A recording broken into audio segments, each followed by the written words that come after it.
madrugada de 31 de outubro de 2002, um crime que, nossa, abalou o Brasil. Um casal assassinado em casa, dormindo.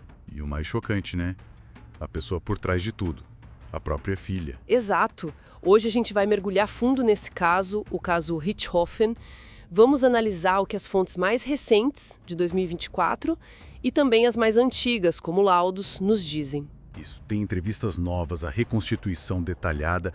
A ideia é tentar entender os pontos cruciais e como essa história ressoa até hoje. Para a gente ter uma dimensão do choque, é bom lembrar quem eram as vítimas: Manfred von Richthofen, um engenheiro importante da Dersa, e Marísia, psiquiatra.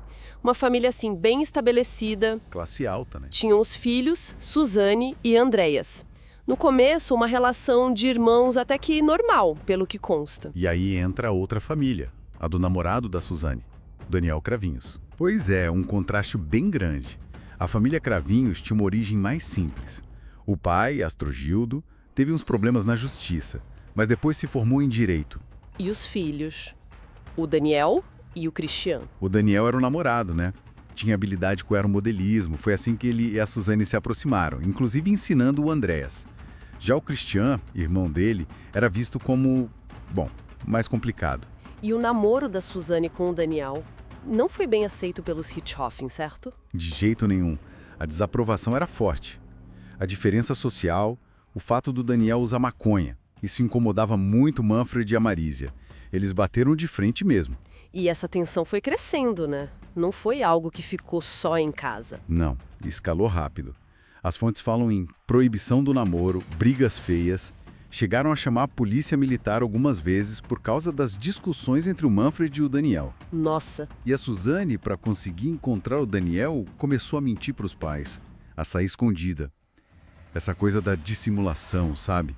Foi ficando cada vez mais forte. É assustador pensar como essa tensão toda virou um plano de assassinato. Tão calculado. Os detalhes são sombrios mesmo. O planejamento foi meticuloso nos dias antes do crime.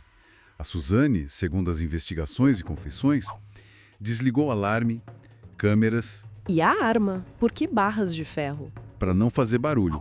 Pensaram em arma de fogo, mas desistiram. A ideia era simular um latrocínio, um roubo seguido de morte. Reviraram a biblioteca, cortaram uma pasta onde o pai guardava dinheiro, espalharam joias, tudo para parecer um assalto que deu errado. Uma encenação. E na noite do crime, como foi a execução? Olha, é pesado. A Suzane primeiro levou o irmão, o Andreas, que tinha 15 anos, para um cybercafé. Era a parte do álibi, né? Casa. Exato.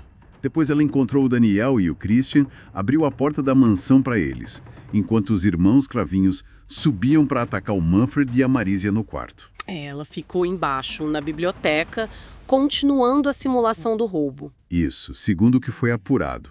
Mexendo nas coisas para reforçar a farsa. Mas essa farsa não durou muito tempo, né? Não mesmo. Quase que imediatamente começou a ruir.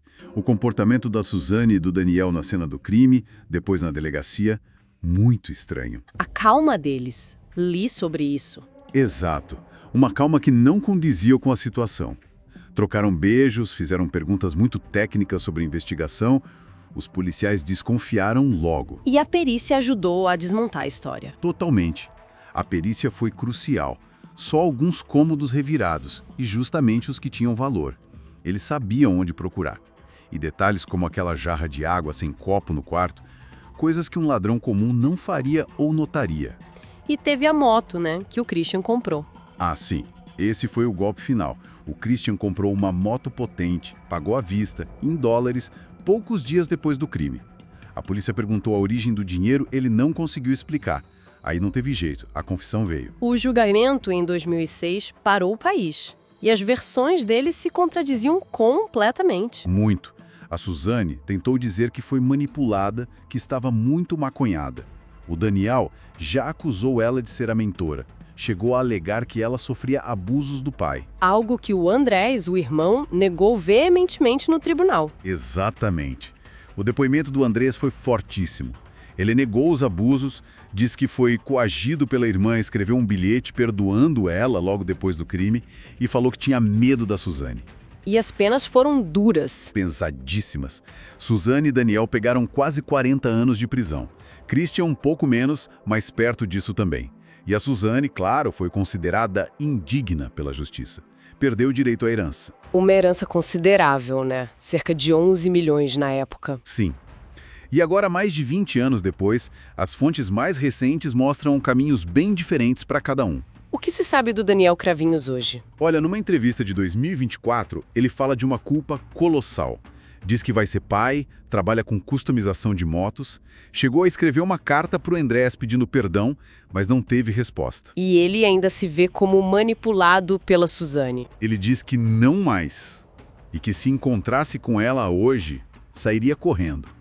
Parece querer distância total.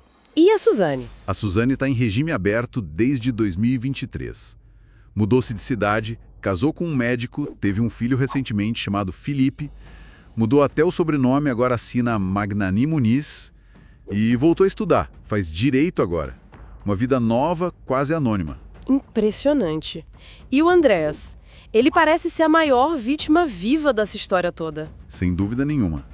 Uma reportagem de 2024 o encontrou bem isolado num sítio da família. Ele pareceu genuinamente surpreso ao saber pela reportagem que a Suzane estava solta. Ele não sabia? Parece que não. Ele busca contato com ela na justiça, mas por assuntos pendentes, provavelmente ligados à herança. Mas rejeita qualquer aproximação pessoal, especialmente do Daniel.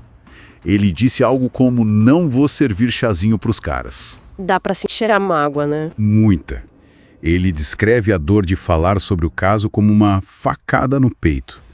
Cogita dar uma entrevista daqui a 5, 10 anos, se estiver vivo. É muito triste a situação dele. A devastação continua ali, visível. Analisando tudo isso que as fontes trazem, fica claro a frieza do plano, as falhas na tentativa de enganar, o papel da investigação e principalmente o impacto devastador que perdura, especialmente no Andrés. Exato. E olhando para essas trajetórias atuais, Daniel falando em culpa, Suzane recomeçando a vida com outro nome e Andrés nesse isolamento profundo.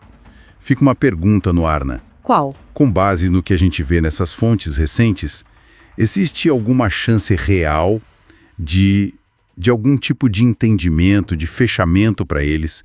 Ou será que as feridas, a desconfiança, essa dor que o Andrés descreve, são simplesmente intransponíveis? Uma tragédia sem possibilidade de cicatrização completa. É algo para se pensar.